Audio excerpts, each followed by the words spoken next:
Aí, Opa! Agora foi. tudo bom, Pedro? Seja Certinho, bem-vindo ao. Rafa, como é que vamos? Boa noite, cara. Tudo bem? Tudo ótimo por aqui. Felizmente, Tá tudo me, bem. tá me ouvindo bem? Ouço bem, meu áudio tá bom? Como é que estão as coisas? Tá perfeito. Então vamos começar. O pessoal tá entrando aí. Boa noite, pessoal. Bem-vindo ao mais um Fala Novo. Hoje com Pedro Tavares Fernandes, este prodígio. Opa! Vamos ouvir um pouquinho falar sobre os novos planos dele, mas primeiro, para quem não te conhece, Pedro, se apresenta um pouquinho. Quem é o Pedro Tavares Fernandes? Opa! Boa noite, ô Rafa, novamente. Queria agradecer o convite para conversar um pouco aí com o pessoal do Novo em Floripa e os demais espectadores também. Uma boa noite a todos. Obrigado por participarem. Eu sou Pedro Tavares Fernandes. Atualmente estudo Direito na Universidade Federal de Santa Catarina. Além disso, Não eu... estuda, né, no caso? Oi? A gente Não, está parado há mais de 110 dias, né? Uma situação complicada aí. Mas, além disso, na verdade, é quase que tudo é além disso, porque a vida na universidade ela segue em paralelo aos projetos. Eu sou coordenador administrativo do escritório Lauro Santiago Arquitetura. Atualmente sou presidente executivo do Observatório do Empreendedor. Acho que a gente vai ter um bom tempinho aí para conversar sobre o Observatório do Empreendedor. E também exatamente. fui associado fundador, diretor e também presidente do Instituto de Formação de Líderes de Santa Catarina. Lá em 2016 fundamos uma equipe forte de Founding Fathers aí que segue ativa, segue presente no debate liberal, no debate político catarinense, né? Então esse é um Perfeito. pouco do Pedro Tavares Fernandes, né? Um pouco de mim e do que eu fiz nos últimos anos. Aí, o pessoal entrando aí, entrou nosso presidente estadual, Vinícius Loss. Boa noite, Seja bem-vindo. Vinícius! Então vamos começar, né? A primeira coisa que eu queria te perguntar é o seguinte: me fala um pouquinho o que é esse Observatório dos Empreendedores, me conta um pouquinho da história desse teu projeto atual, tá? Porque depois quero saber um pouquinho também da tua experiência como foi como presidente do IFL, que é uma instituição muito importante na formação de lideranças e de pensamento liberal, né? O fomento do pensamento liberal em Santa Catarina. Mas me fala um pouquinho desse teu novo projeto, que é o Observatório de Empreendedores, por favor. O Observatório do Empreendedor ele é uma iniciativa que nasceu como ideia no ano passado. O Vinícius acenando, é palpiteiro até hoje. Pois é, acontece, né? A gente fala sobre um monte de coisa. No final das contas, o que eu faço mais é falar sobre o que eu não entendo. Mas, mas o Observatório do Empreendedor ele nasce como ideia lá no ano passado, mas ele é inspirado numa discussão que se faz no meio liberal há muito tempo já. Uma coisa que era muito comum de se ouvir, hoje já não se ouve tanto, é que pô, a gente tem no Brasil organização para representar isso, representar aquilo, todo mundo ali é representado, mas pagador de impostos não é representado. A gente tem classes que se organizam para fazer pressão diante do poder público, mas a gente não tem uma representação clara do pagador de impostos e não tem uma representação clara dos interesses de mercado. E isso faz com que, naturalmente, o ambiente de mercado ele se torne menos competitivo e tomado por corporações que absorvem o poder regulatório do Estado, o poder legislativo, o poder controlador sobre a economia, inclusive sobre a vida das próprias pessoas. Uhum. Então, é uma ideia que ela existe já há algum tempo no meio liberal, de se criar essa representação dos interesses de mercado. E ano passado, na reta final da minha gestão como presidente do IFL, um Uhum. amigo veio conversar comigo dizendo que estava com uma ideia de criar essa iniciativa chamada Observatório do Empreendedor e que queria que eu participasse. Eu olhei assim, ó, pô, é uma pessoa que eu tenho uma estima tão grande, mas tão grande, que antes mesmo dele abrir o PowerPoint eu falei, cara, conta comigo, bora. Porque sei que era uma pessoa de muito boa índole, uma pessoa muito competente para conduzir projetos, tanto que é reconhecido aqui em Santa Catarina e no Brasil inteiro por essas competências. Eu estou falando aqui do presidente nacional, o atual presidente nacional do Novo, Eduardo Ribeiro, convidou, e desde maio do ano passado a gente segue conversando sobre o observatório, alguns Uhum. altos e baixos, projetos relacionados a projetos pessoais, relacionados a projetos do próprio observatório. mas em dezembro do ano passado a gente decidiu dar ignição no projeto e dar o começo. O Eduardo e o... Mas me fala uma coisa, para quem tu falou um pouco aí das corporações, né, das pressões que as corporações fazem na política, que fazem e acabam conseguindo seus benefícios. E a gente sempre fala aqui no Novo que o Novo, de certa forma, representa também essa maioria desorganizada. É mais ou menos por aí. É uma ideia de uma organização para representar essa maioria desorganizada? Isso. Mas eu acho que ainda vai um pouco além. A maioria desorganizada, ela se beneficia.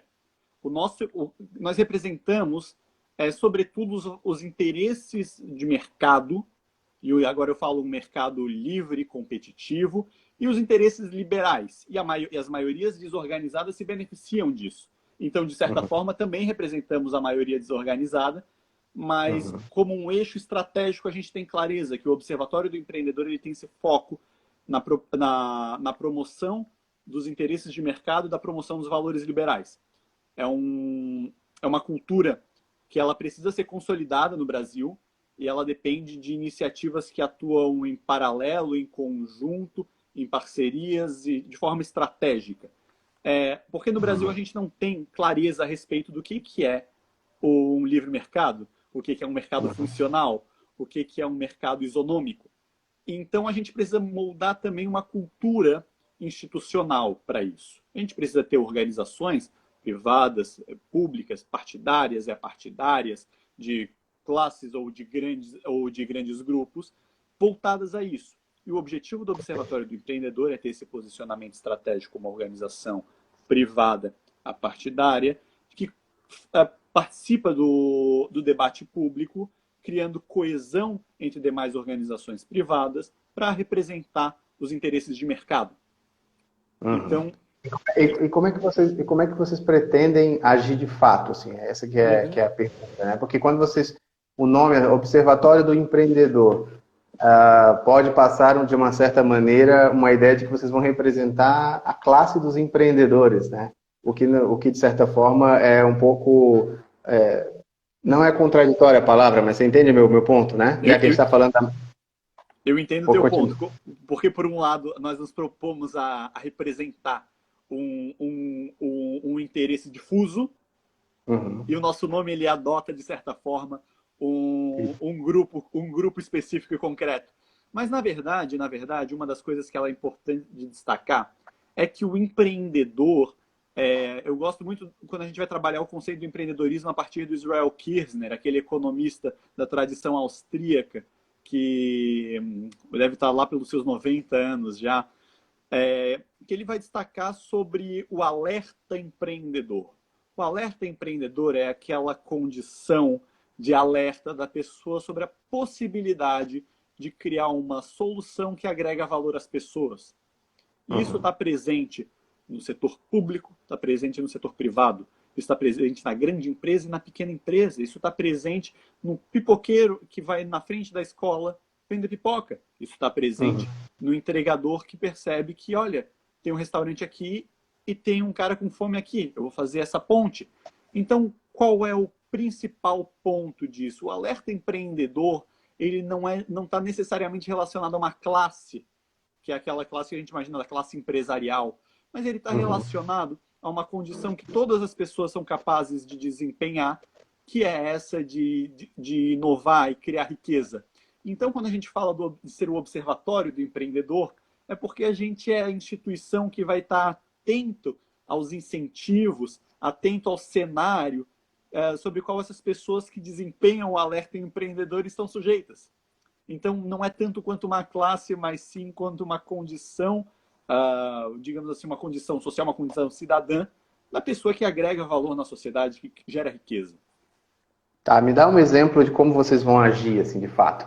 Acho que não falta no Brasil oportunidade de mostrar esse trabalho, né?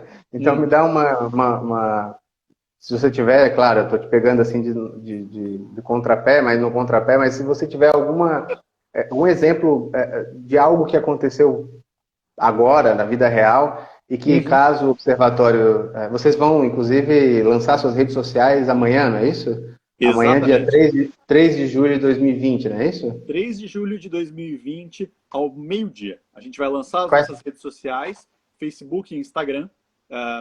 Posteriormente, nos próximos dias, também a gente vai lançar o nosso Twitter. E a arroba qual é? Vai ser @Observatório do Empreendedor. Simples assim. Bem Legal. claro, direto, e assim será no Facebook e no Instagram. Fácil de encontrar pelo nosso nome. Mas fica tranquilo que a pergunta ela não nos pega no contrapé, porque, como eu disse, é uma organização que está sendo discutida desde maio do ano passado. Inclusive, entre idas e vindas do debate sobre como formular a organização e tudo mais, para que a gente nasça com uma visão de longo prazo, isso é importante destacar. O observatório ele não nasce para que a gente, semana que vem, mude o Brasil da noite para o dia. Não, o observatório é uma organização que ela vai construir seus alicerces para atuar no longo prazo, construir uma credibilidade, porque trabalhar em termos de advocacy, de ativismo liberal, em qualquer lugar do mundo, não cabe atalhos. Na defesa da liberdade não existem atalhos e o observatório tem clareza sobre isso. A nossa atuação ela vai ser orientada em 4 eixos que vão ser desenvolvidos gradualmente ao longo dos próximos meses e anos. Mas eles já nascem, cada um deles, em etapa embrionária desde já, especialmente a partir de amanhã com as nossas redes, mas nós já temos site no ar, já temos material publicado. E os 4 eixos são os seguintes. O primeiro deles é a identificação de pautas de projetos regulatórios que sejam lesivos. Como assim? Hoje a gente tem no Brasil uma fantástica fábrica de pobreza por meio de projetos regulatórios que eles prejudicam o ambiente de negócio. Certo. Onde estão sendo gestados esses projetos? Esses projetos são gestados no Executivo, no Legislativo, no Judiciário e em algumas outras instâncias do poder. Oi, Ana, tudo bem? Ana mandou um oi. Então, o nosso primeiro passo vai ser identificar quais são esses projetos e quais são as pautas que estão sendo gestadas. O nosso foco inicial vai ser no Poder Legislativo, sobretudo na Câmara Federal, e o nosso funil vai ser de identificação de pautas vai ser a Câmara de Constitucionalidade, Justiça e Cidadania, a Comissão de Constitucionalidade, Justiça e Cidadania da Câmara Federal. Com isso, a gente vai identificar quais são os projetos que são lesivos, para que depois disso a gente criar a análise do impacto desses projetos. Com a análise de impacto, entender quais são os impactos específicos de cada projeto, a gente vai criar boletins, a gente vai sintetizar as nossas conclusões em boletins e publicar para que a gente influencie e sensibilize tanto a sociedade para além do processo legislativo, quanto a própria sociedade inserida no processo legislativo. Estou falando aqui de parlamentares, jornalistas, organizações de representação, o grande público. Então, são esses os 4 eixos de atuação do observatório iniciais. O primeiro, a identificação das pautas. Segundo, a análise de impactos. O terceiro, a síntese de conclusões de impactos. E a quarta é a sensibilização e a influência do processo regulatório. Então, são... Primeiro, eu queria registrar aqui a presença do cara que te meteu nessa confusão aí, o Eduardo Ribeiro, nosso presidente nacional do Novo, que está aí nos assistindo.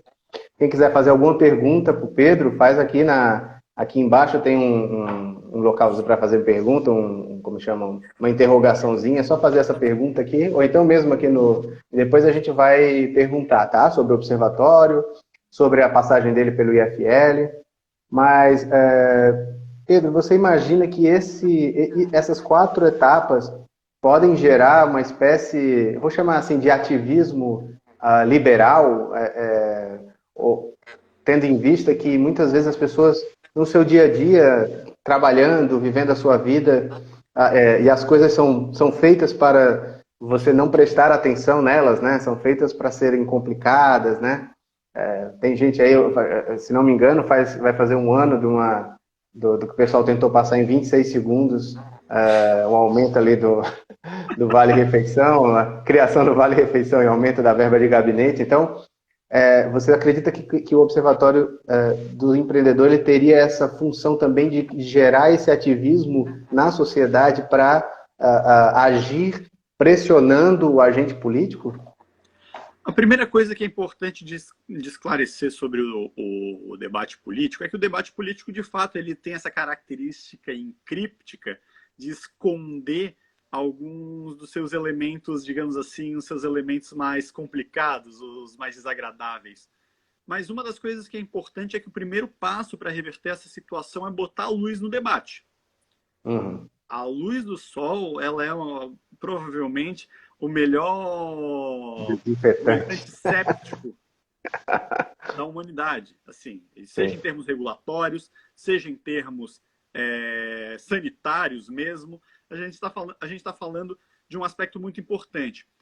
Uma das organizações que nos traz, que é um benchmark grande para a gente, é um think tank americano chamado Mackinac Center for Public Studies, que é uma organização fundada em Michigan por uma das personalidades que eu mais admiro no meio liberal, que é o Lawrence Reed. E o Mackinac faz um pouco disso em âmbito estadual em Michigan, com o Congresso estadual, seja Câmara, seja Senado estaduais. E ele comenta, olha, Pedro, o impacto que a gente causou só de resumir os projetos de lei que estavam em tramitação, ele é de outro mundo.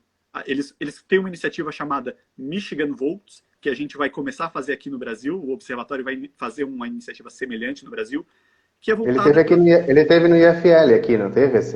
Trouxemos para a quarta edição do nosso fórum, em março do ano passado.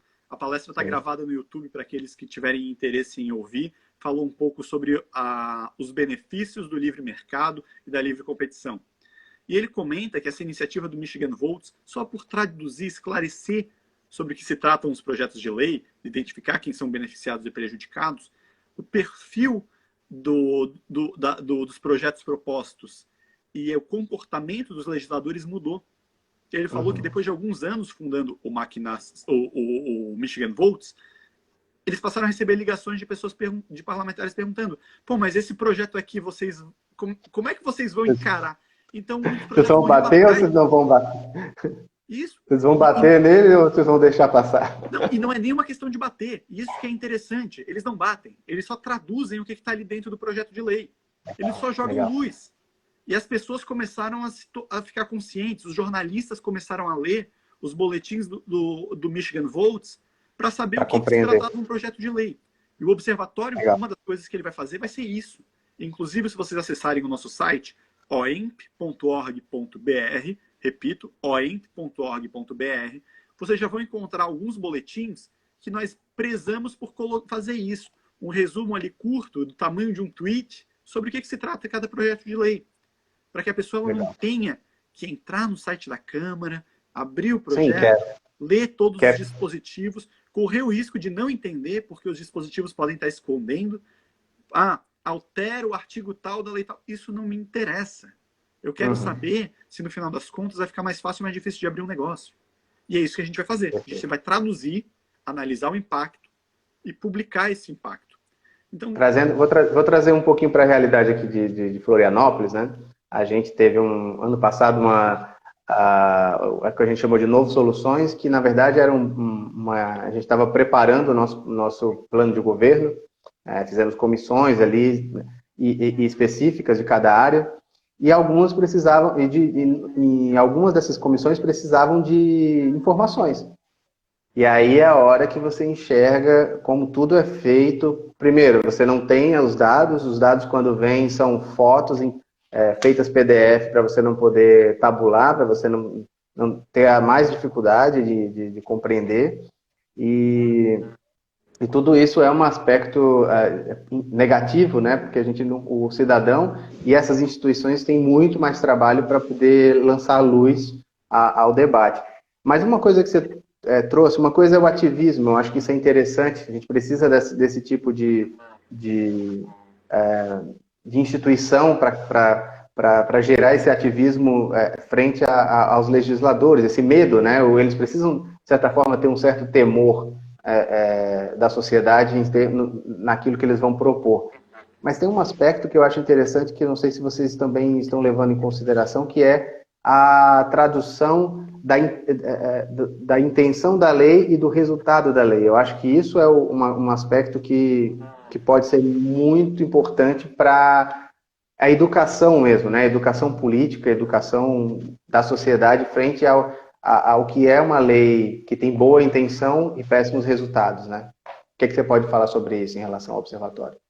Em primeiro lugar, o ativismo que o observatório se propõe, ele não é do ativismo terrorista, assim. É importante deixar Ah, isso bem claro, porque como uma organização focada no debate em longo prazo, nós queremos construir uma solidez em termos, uma reputação para o debate público que seja aquela que vence, que ganha pela força dos seus argumentos e da sua reputação, e não pelo medo. A gente quer que sim. as pessoas sejam persuadidas por aquilo que nós estamos a apresentar. E isso é um ponto importante a destacar. A gente não vai estar lá, o nosso ativismo não é o ativismo da ameaça. A gente quer que Não, as é, pessoas... é que eu acho que essa palavra está em disputa, né? Disputa Isso, simbólica, e eu acho que exatamente. é importante a gente falar que sim, isso é ativismo, que ativismo não é só tocar fogo em loja, nem isso, tá? Isso também é ativismo. Exatamente. Exatamente.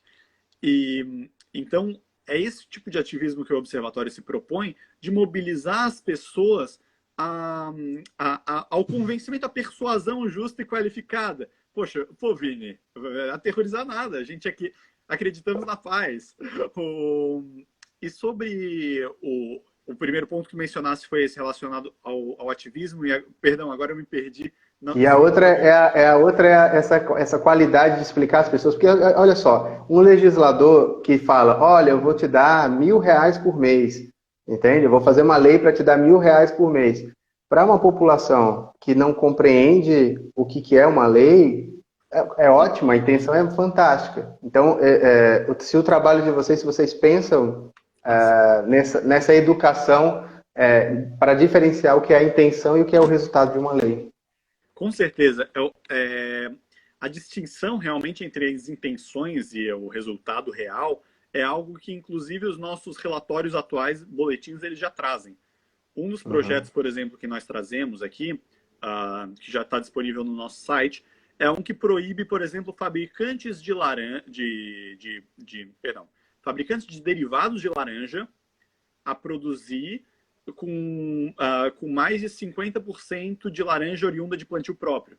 Ou seja, se eu fabrico suco de laranja, eu preciso pelo menos comprar pelo menos 50% de outro fabricante.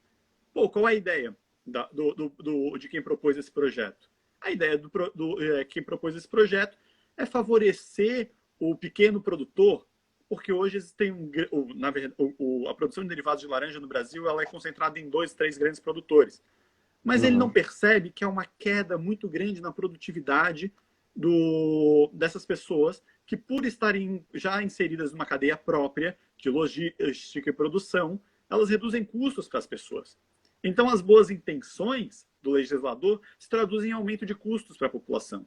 O suco de laranja fica mais caro. Isso acontece em todos os setores. Por exemplo, tem um projeto de lei que a gente resumiu ali também, que proíbe hospitais, clínicas de cobrarem o estacionamento de pacientes em tratamento. Olha que interessante. O cara já está pagando por um serviço, né? Comentei isso com um amigo meu que faz gestão de hospitais. Ele falou: olha que curioso, em tempos de pandemia, a única parte lucrativa do hospital é o meu estacionamento. Qual é o incentivo que a gente está colocando? Sabe? Uhum. Então, é isso que a gente se propõe, a esclarecer os impactos, porque muitas das vezes os projetos ruins, eles avançam, porque as pessoas que propuseram, ou que votaram, ou que não fiscalizaram, elas não percebem que tem um impacto negativo. É a lei da meia entrada. A lei da meia entrada é o melhor exemplo disso tudo. Porque todo mundo tem clareza que o estudante tem direito à meia entrada, mas não entende o resultado de fato. Então, o observatório ele tem esse papel pedagógico sobre a qualidade do processo legislativo, a qualidade do processo regulatório, aos impactos econômicos dessas decisões. Então, sim, com certeza. É interessante essa coisa da minha entrada, porque eu sou professor lá na UFSC e já dei aula de produção cultural. E dando aula de produção cultural, eu deixava uma aula praticamente toda só para explicar o que era a minha entrada e tentava fazer assim o mais amplo possível para explicar o quanto aquilo era absurdo. E aí sempre tinha ali 20% dos alunos, assim, eu diria que 60%, 70% entendiam, ficavam revoltados, mas ficavam calados porque 20% dos alunos tinham uma atitude agressiva, né? Como se eu fosse um monstro, como é que eu estava querendo que os velhinhos não pagassem meia entrada, etc, etc. Isso depois de eu ter explicado, e eles já estão pagando uma entrada cheia, que na verdade quem não tem que nenhuma especificação, né? Nenhuma meia entrada acaba pagando o dobro, né? Mas isso esse senso comum que está na sociedade é que é o mais difícil de mudar, né? De tentar trazer os resultados. Mas além dessas leis que interferem, né, na vida do cidadão de fato, aumentando o valor das coisas, etc.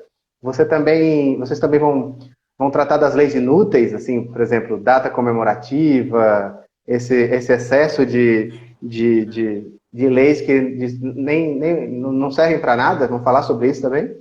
Então, o observatório ele tem um posicionamento, uma orientação estratégica voltada à nossa missão, ela é melhorar o ambiente de negócios do Brasil.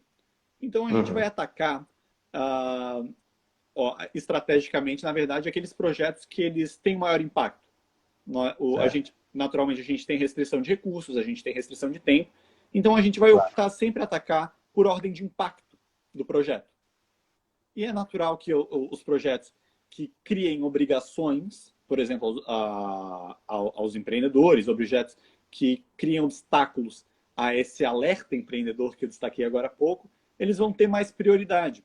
De fato, essas leis inúteis que criam datas comemorativas, que mudam o nome de rua e tudo mais, eles têm custos, mas ainda o impacto ele é inferior a esses que criam obrigações. Então a gente como é que como é que vocês vão medir esse impacto? Vocês têm alguma métrica? Ou é naquilo que vocês acreditam que vão gerar mais custos para a sociedade? Como é que funciona esse impacto? Então, a gente usa como referência o impacto na metodologia do Doing Business, ou seja, a metodologia da qualidade do ambiente de negócios com base na facilidade de fazer negócios do Banco Mundial.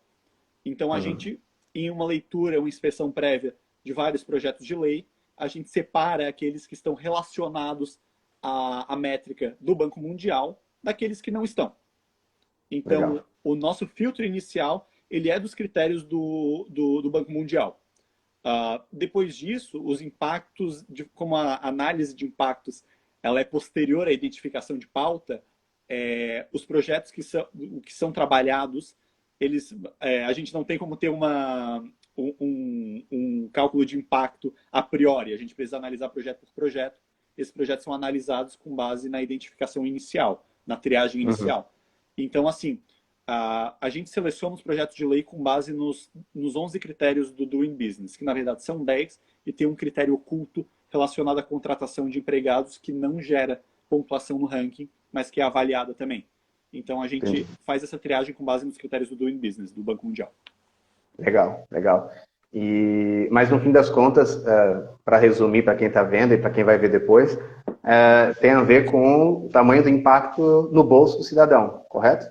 Exatamente. A qualidade do ambiente de negócios e a qualidade regulatória ela está diretamente relacionada à renda, está diretamente relacionada a próprias questões tributárias e fiscais do Estado, que se traduzem em custos para as pessoas. Um Estado que gasta muito é um Estado que tributa mais. Ou pelo menos que está condenado a ter que tributar mais em médio e longo prazo. Então a gente está focado nisso. Me diz uma coisa, o site já está no ar também ou também vai ser amanhã tudo? O site já está no ar, oemp.org.br, oemp.org.br. Lá já tem alguns artigos e já tem 6 boletins de análise de 6 projetos de lei interessantíssimos, assim. São alguns que eu achei, alguns que eu e o Adam nosso diretor de estratégia e atuação política, acreditamos ser alguns dos mais criativos na primeira triagem que nós fizemos. Projetos tanto que impactam positivamente o ambiente de negócios, é importante destacar isso, há trabalho legislativo sério também no Congresso para que se melhore o ambiente de negócio, e é trabalho que ele é danoso. Então a gente tem alguns exemplos dos dois lados ali, para que as pessoas já conheçam um pouco no começo do nosso trabalho. Legal, já tem então um material lá para poder as pessoas se familiarizarem com a métrica de vocês. Então tá, ao final eu vou colocar na descrição o site, tá? Provavelmente lá vai estar as redes sociais também. Mas vamos para ir caminhando aqui para o final. Você foi presidente do IFL, né? Falou bastante do observatório. Me fala assim, de forma rápida, como é que foi essa passagem, o que foi importante para ti? Na verdade, assim, o que você acha que foi a tua maior contribuição para o movimento liberal nessa tua passagem como presidente do IFL? Olha, essa pergunta eu acho que ela é bem difícil. O começo sobre o que foi a trajetória, ela é um pouco mais fácil, mas dizer qual foi o maior impacto para o liberalismo realmente é mais difícil, porque exige um exame pessoal, uma crítica pessoal também, que a gente às vezes não faz todo dia, né? Mas a passagem ela foi mais ou menos a seguinte: eu decidi no ano de 2016 me engajar mais com organizações que compartilhassem os meus valores. Participei de alguns jantares organizados por um cara ali que eu não conhecia, não fazia ideia de quem era, chamado Confraria de Ideias, que era um modelo fantástico de evento, que é uma leitura e debate de livro, uma palestra e um jantar. Olha, ganhou. Fui no primeiro dia, eu me senti um peixe fora d'água em quase todos os lugares em que eu ia para discutir. Fui para lá e fiz uma piadinha, não lembro, uma piadinha sobre o Nelson Barbosa. Todo mundo entendeu e riu. Eu olhei assim, poxa, é aqui o meu lugar. E aquele jantar ele foi feito na casa desse cara que eu não conhecia. Mas me disseram, olha, estão querendo fazer uma organização chamada IFL aqui em Floripa. É o Bruno que está organizando ali. E quem quiser participar, fala com o Bruno. Eu olhei assim, olho para os dois lados, vejo quem é Bruno, o cara que está assinando com a cabeça. Eu olhei para ele, Bruno, tô dentro nessa. Deu que o Bruno é o nosso querido Bruno Souza, que atualmente é deputado estadual. Ele conduziu o processo de fundação do IFL em Santa Catarina, me convidou para participar da diretoria na primeira gestão, e fui diretor também na segunda, presidente na terceira, ou seja, 3 anos compondo ali o quadro diretivo executivo do IFL em Santa Catarina. E o IFL, ele nasceu do zero aqui. Ele já é uma marca existente em outros lugares, um modelo que já existe. Recebemos um apoio muito bacana de patrocinadores generosos para que nós começássemos, mas eu aprendi ali muito sobre quais são os limites, quais são os desafios na formação de uma cultura organizacional, quais são as dificuldades e limites na promoção de valores. É interessante a gente pensar. Em 2016, quando a gente fundou o IFL, a Dilma ainda era presidente. A gente está falando de um liberalismo ainda não tão organizado no Brasil. Ele já era crescente, ele já era ascendente, mas ele ainda não era tão organizado. E a gente fez a primeira organização sólida, liberal, atuante em Florianópolis, dessa onda liberal que surgiu. E eu digo isso, primeira organização com CNPJ, com estatuto, conta do banco, governança e tudo mais, que isso é muito importante para a sustentabilidade dessas organizações. Então a gente teve um certo grau de pioneirismo nessa atividade, na promoção dos valores liberais do eixo apartidário, do eixo das organizações privadas apartidárias. E fizemos as 3 primeiras organizações do fórum, nessas 2 primeiras gestões, que foi conduzida em primeiro lugar pela Júlia, pelo Bruno Souza, e depois em 2017 e 2018 pela Júlia. E em 2018, atualmente pelo Leonardo, né? Atualmente pelo Adam. Adam? Olha o presidente agora, o Adam? Pelo Adam. O Adam assumiu na segunda-feira. Então a gente já Parabéns, tá aí Adam. Nosso quinto Olha, falando na Júlia Barreto, ela entrou. Oi, Júlia. Boa noite. E o IFL ele teve um papel crucial na promoção dos valores liberais aqui no estado de Santa Catarina, sobretudo por ter promovido o maior evento liberal do estado. Foi por muito tempo o maior evento de debate político e econômico do estado de Santa Catarina, foi o Fórum Liberdade e Democracia. que chegou a ter 800 participantes na edição de 2018, na edição de 2019 teve 650 participantes e 20 mil espectadores online, ou seja, teve um protagonismo forte na promoção desses valores aqui no Estado, sempre trazendo grandes palestrantes, um grupo muito grande. E, ao mesmo tempo, a gente tem visto a atuação dos atuais associados e dos associados que passaram por nós, os nossos honorários, que foi, de fato, uma boa organização para a formação de lideranças liberais. Hoje a gente tem pessoas em posições de destaque que estão muito relacionadas ao IFL, seja por ter se associado, seja por ter participado ativamente do nosso processo de formação. Então, inclusive o vice-presidente municipal, o André Moreira, foi vice-presidente também, não é? Foi na tua gestão, não? Não, o André ele foi diretor de comunicação na gestão da Júlia em 2017 e 2018, diretor de eventos da gestão da qual eu fui presidente em 2018 e 2019. Atualmente, inclusive, ele é diretor de relações institucionais do IFL. Isso, então, exatamente. O André é uma pessoa incrível, altamente capacitado, uma pessoa brilhante, culta. A gente tem também o Léo, que também está no diretório estadual do Novo, o Vini, que atualmente, inclusive, é o presidente estadual. A gente tem o Bruno, foi o fundador do IFL. A gente é uma organização que ela, por convergir pessoas de alta capacidade e um ciclo de formação com volume de leituras e qualidade de leituras bem selecionadas, bem filtradas, a gente percebe que o IFL sucedeu na formação de lideranças ativas no processo da promoção dos valores liberais. Então, se for para fazer uma análise do impacto que eu causei ao liberalismo no estado de Santa Catarina, sem querer ter uma grande pretensão, é que eu me vejo muito mais como um produto do IFL do que como o agente da organização, mesmo tendo presidido por um ano.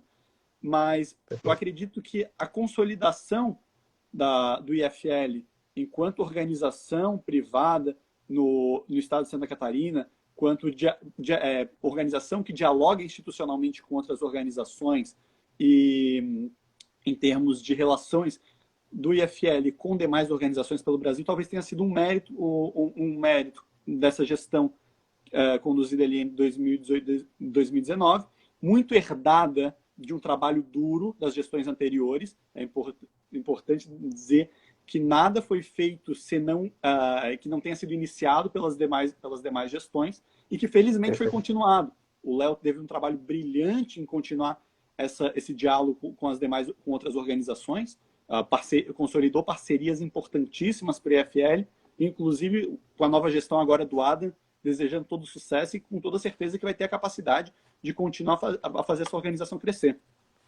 O legal eu participei da organização do primeiro, e o legal é que você organiza e quando acontece, né, e fui a todos os outros seguintes, né, participei como ouvinte, enfim, você vê aquelas pessoas que fazem os debates liberais acontecer, né? Por exemplo, eu fiquei responsável por pegar o Fernando Schiller no aeroporto, então eu estava conversando com o cara dentro do carro, o cara que eu leio quase sempre, então isso era muito legal.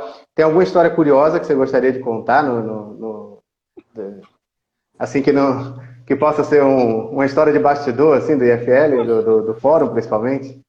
É bacana porque a gente, de fato, um dos grandes destaques assim do fórum de quem está no backstage é essa oportunidade de estar em contato com as pessoas que não só conduzem o grande debate, assim, um dos momentos, sem brincadeira nenhuma, mais felizes de satisfação pessoal meu foi ter conhecido o Dr. Pedro Malan, que é uma das grandes mentes que conduziu o Plano Real, que completou, o Real, na verdade, completou 26 anos agora. Perfeito, boa lembrança. Então, o Malan participou do nosso fórum, foi um momento muito feliz, mas de momentos assim, o IFL ele coleciona muitos. A gente vê tanto relacionado aos bons momentos que a gente compartilha com esses palestrantes, quanto também a gente conhece a forma que eles pensam, a gente tem essa oportunidade de contato.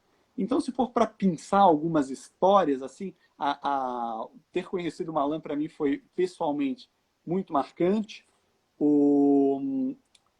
Outro momento que eu acho muito bacana foi nosso quarto fórum, que tivemos a participação do Dr. Gustavo Franco, em que o premiamos pela ocasião dos 25 anos do Plano Real, e eu gosto sempre de destacar, eu acredito que o nascimento do Real ele é 27 de fevereiro e não 1º de julho, então a gente, no fórum em março, a gente conseguiu fazer mais perto, porque é a data da edição da MP 434 de 94.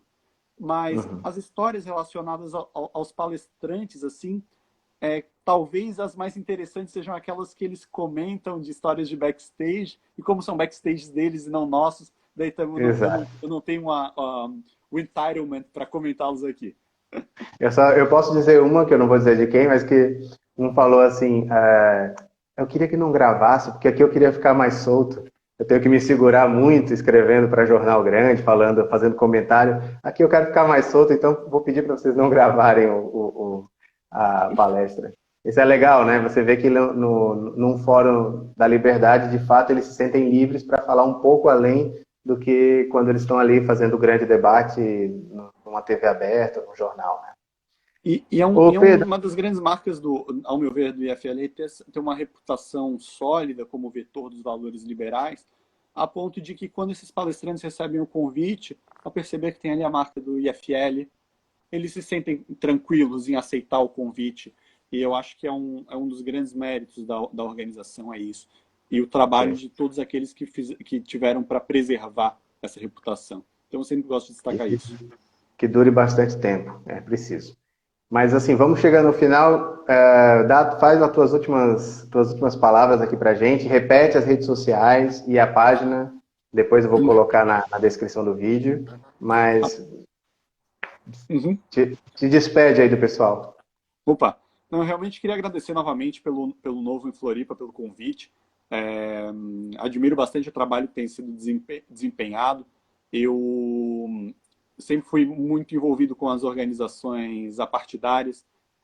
Nunca tive uma participação ativa no partido, mas tenho uma admiração muito grande pelo trabalho que é desempenhado, porque é um trabalho que coincide com os valores que eu me dediquei a promover nos últimos anos. Então, realmente queria agradecer, eu fico muito feliz com o convite.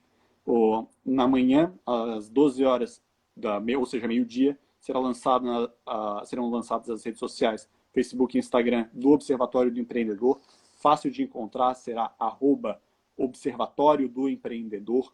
Tudo junto, simples e fácil de encontrar, onde a gente vai começar a alimentar com o conteúdo que a gente produz. E o site? O site é oemp.org.br, repetindo, oemp.org.br,